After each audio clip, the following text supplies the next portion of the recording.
Right, మానవతర గారు స్పందించాలి దీనిపైన. సరే, కాంగ్రెస్ బీజేపీ కలిసి పనిచేస్తున్నాయా లేకుంటే బీఆర్ఎస్ బీజేపీ కలిసి పనిచేస్తున్నాయా అనే మాటను కాంగ్రెస్ నాయకులు చెప్పలేదు, వేరే వామపక్ష నాయకులు చెప్పలేదు. సాక్షాత్తు కేసీఆర్ గారు కూతురు వారు స్వయంగా చెప్పారు బీఆర్ఎస్ బీజేపీలో కలవబోతుంది. అదే దాన్ని బలపరుస్తూ రాజా సింగ్ గారు బలైపోయారు. మా నాయకులు ప్యాకేజీలు కమ్ముడు పోతారు, కేసీఆర్ ప్యాకేజీలు కమ్ముడు పోతారు బీజేపీ నాయకులు అని రాజా సింగ్ గారు చెప్పాడు. పాప ఆయన సస్పెన్షన్ గురయ్యాడు. ఇంకా ఈడీ వ్యవహారం, సిబిఐ వ్యవహారం ఎట్లంటే బీఆర్ఎస్ నాయకుల పైన వాస్తవంగా అది సరైనటువంటి చర్యే. కవిత 100 కోట్లు ఇవ్వాల, ఆంధ్రప్రదేశ్ లిక్కర్ స్కామ్ ఎక్కడ చూసినా సరే ఆ రోజు కూడా తప్పించారు.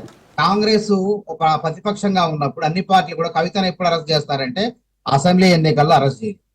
తర్వాత వాళ్ళ నాయకులు అప్పుడున్నటువంటి కొండా విశ్వేశ్వరరెడ్డి గారు, అదేవిధంగా అప్పుడు బీజేపీలో ఉన్న రాజగోపాల్ రెడ్డి గారు, ఇట్లయితే కలవదు మన ఎవరు నమ్మరు బీజేపీని, ఇంత పెద్ద ఎత్తున అవినీతి జరిగి అక్కడ డిప్యూటీ సీఎం జైలు పోతే ఆమ్ ఆద్మీ పార్టీలో అసలు కవితను ఎందుకు మనం క్షమించాలి అని చెప్పి అంటే తర్వాత తట్టుకోలేక కవితను అరెస్ట్ చేయించారు.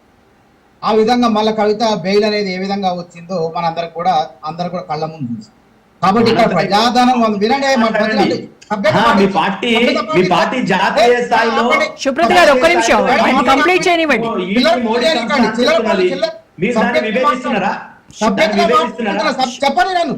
చెప్పండి,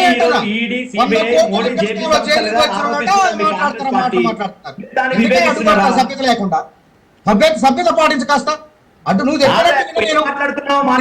సుప్రత గారు ఒక్క నిమిషం. సుప్రత గారు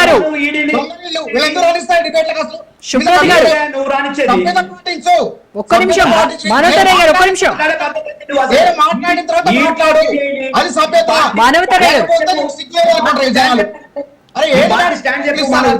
ఒక్క నిమిషం. సభ్యత పాటినాం, నేను చెప్పిన తర్వాత చెప్పేదేనా? నేను చెప్పు, అది చూస్తాను జనాలు నవ్వుతారు ఇట్లా చేస్తే గనక. అయితే వినండి, కవిత 100 కోట్ల లిక్కర్ స్కామ్ ప్రజాధనం అక్కడ 2000 కోట్ల దుర్వినియోగం అయింది. నేషనల్ హెరాల్డ్ కేసులో ఏ ప్రజల యొక్క రూపాయి నయా పైసా దుర్వినియోగం కాలేదు. మా సొంత కార్యకర్తలు స్వతంత్రోద్యమ పత్రికను రక్షించుకోవడం కోసం మేము చందాలు వేసుకుంటే బీజేపీ నాయకుడు ఫిర్యాదు చేస్తాడు. ఈడీ సిబిఐ అసలు అందులో ఏం లేదని మూసివేస్తారు 2012. తర్వాత మళ్ళీ బీజేపీ అధికారంలోకి వచ్చిన తర్వాత ఇందులో ఉన్నది 2000 కోట్లు కాంగ్రెస్ ప్రభుత్వం 90 కోట్లకే చేయించుకుంటుందని చెప్పేసి తప్పుడు కేసులు బనాయించడం కళ్ళ ముందు కనపడుతుంది. 100 కోట్ల లిక్కర కేసు ప్రజల ధనం, ఢిల్లీ ప్రజల యొక్క ధనం దుర్వినియోగమైన కేసు. ఇందులో ఏమన్నా మన నేషనల్ కేసులో ఏమైనా అయిందా? అదే విధంగా వినండి, బోఫోర్స్ కేసులో స్వీడిష్ సంస్థతో ఆయుధాల కొనుగోలు సంబంధించిన దాంట్లో రాహుల్ గాంధీ మీద పడి ఏడ్చారు ప్రతిపక్షాలు. రాజీవ్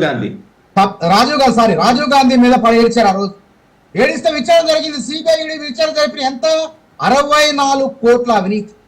64 కోట్ల అవినీతి జరిగింది, ముడుపులు చేతులు మారినాయి అని చెప్పేసి విచారణ జరిగితే దానికి సిబిఐ ఈడీ కలిసి ఖర్చు పెట్టిన ఖర్చు ఎంత అంటే 250 కోట్లు. తీరా ఏమైనా అభియోగాలు నమోదు చేశారా, మోపారా అంటే అభియోగాలు ఏవి రుజువులు కాలేదు కోర్టులు. ఆ కేసు కొట్టేశారు. రాజీవ్ గాంధీ గారు పునీతులుగా బయటకు వచ్చారు. మేమేమంటున్నాం, రాజీవ్ గాంధీ గారు ఎక్కడ కూడా అక్కడ ప్రజాధనాన్ని వీళ్ళు కాజేసినట్టు జేబులో వేసుకున్నట్టు బీఆర్ఎస్ లో వేసుకున్నట్టు వేసుకోలేదు. ఏదైనా హెచ్ఎండిఏ నిధుల్ని ఎవడన్నా అత్త సొమ్మాలుడు దానం చేసినట్టు అంటే వైలేషన్ చేస్తే, నిబంధనలు ఉల్లంఘిస్తే అది చట్ట విరుద్ధం కాదా? నిబంధనలు ఎందుకు విరుద్ధంగా ప్రవర్తించడం అంటే దురుద్దేశం కాదా? తర్వాత ఎలక్ట్రల్ బాండ్ రూపంలో మీరు విదేశీ సంస్థ ఏది, అది ఫార్ములా 1 ఈ రేస్ నిర్వహించే తోక సంస్థ, అసలు సంస్థ కాదు. వీళ్ళు డబ్బులు పంపింది మళ్ళా దాని తోక సంస్థకు డబ్బులు పంపించేసి అట్నుంచి పార్టీలోకి ఎలక్ట్రల్ బాండ్ రూపంలో మార్చుకున్నారు. అది కూడా తెలుస్తుంది నేరం చేశారా చేయలేదనేది. కాబట్టి గుర్తుపెట్టుకోండి, డికే శివకుమార్ బలంగా ఉన్నాడని చెప్పి బీజేపీ పార్టీకి కర్ణాటకలో కంట్లో నలిసైండు, కాల్లో ముళ్ళు అని చెప్పి ఆయన జైలు పంపారు. అవి కక్ష సాధింపు కేసులు, రాహుల్ గాంధీ గారి మీద పెట్టిన కేసులు కక్ష సాధింపు కేసు. అట్లా కానీ ఈ విషయంలో పెట్టుకొని తప్పించుకొని 100 కోట్లు దొబ్బి ప్రజాధనాన్ని లూటీ చేసి మీ పార్టీ ఖజానాన్ని పెంచుకొని ఇది మేమేం చేయలేదు, ఇది కక్ష సాధింపు ఇక్కడ అభియోగాలు కళ్ళ ముందు కనపడుతున్నాయి, అవి రుజువులు అవుతున్నాయి. 2G స్పెక్ట్రం ఉంది.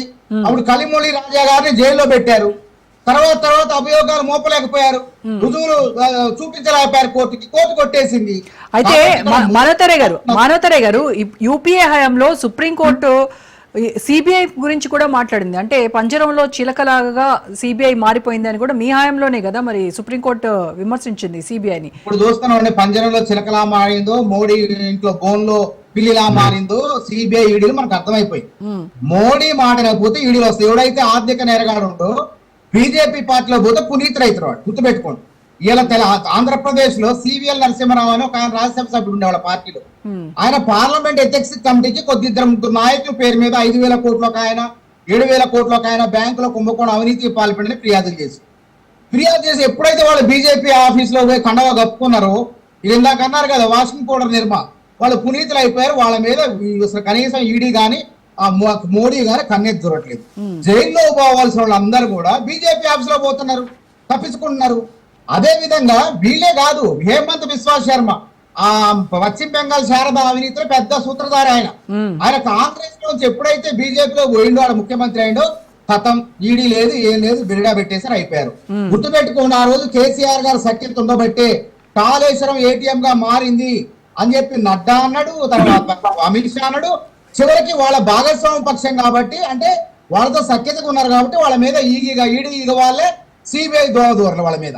కానీ మమతా బెనర్జీని చిదంబరాన్ని జైల్లో పెట్టారు, ఈకే శివకుమార్ని జైల్లో పెట్టారు. గుర్తుపెట్టిన కాంగ్రెస్ పార్టీ ఎప్పుడు కూడా రాజకీయ ప్రత్యర్థి, ప్రాంతీయ పార్టీని వాడుకుంటుంది బీజేపీ పార్టీ, అది గుర్తుపెట్టుకోండి.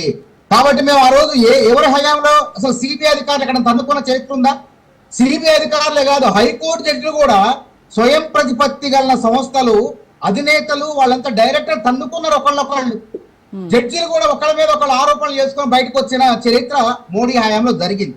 అంటే స్వయం ప్రతిపత్తి విచారణ సంస్థలని వాటి మానాన వాటి వదిలేకుండా మితిమీరి వాటిని జోక్యం చేసుకొని, అంటే మాట వినటువంటి కాంగ్రెస్ ఇండియా కూటమిలో ఉన్నటువంటి వ్యక్తుల పైన మాత్రమే బీజేపీ మోడీ ప్రభుత్వాలు ఈడీని ఉసుగొలిపినది తేడి తెల్లమైపోయింది. కాబట్టి నిజంగానే కేసీఆర్ గారు మరి అంత పెద్ద అవినీతి చేసి ఏటీఎం అయితే ఎందుకు ఈడీ కన్నెత్తి చూడలేదు? కాబట్టి ఆ రోజు వాళ్ళ అవసరం ఉంది, కేసీఆర్ గారి అవసరం బీజేపీకి ఉన్నది. మీ హయాంలో ఒకసారి మానవతరే గారు మీ హయాంలో చూద్దాం. 2004 నుంచి 2014 మధ్య కాలంలో ఈడీ 26 మందిని విచారిస్తే వాళ్ళలో 54% మంది ప్రతిపక్ష నేతలే ఉన్నారు కదా. అదే ప్రతిపక్ష నేతలు అంటే ఇక్కడ కళ్ళ ముందు కనపడుతుంది. ఇక్కడ దోపిడీ అనేది ప్రజలకు కూడా నమ్మారు కాబట్టి మీ హయాంలో 4 నుంచి 14 మధ్యలో కేసులన్నీ కూడా వినండి. మా హయాంలో ఈడీ విచారణ జరిపింది, అభియోగాలు కొన్ని రుజువులు మోపలేకపోయింది. అందుకే అన్న ఈడీ అనేది ఎట్టుండాలంటే పారదర్శకంగా పనిచేయాలి. నిజంగా అవినీతి జరిగి రుజువులతో నేర అభియోగాలని మోపి అక్కడ విచారణ జరిపే విధంగా శిక్షలు పడేటట్టుగా ఉండాలని చెప్పి మేము కోరుతున్నాం.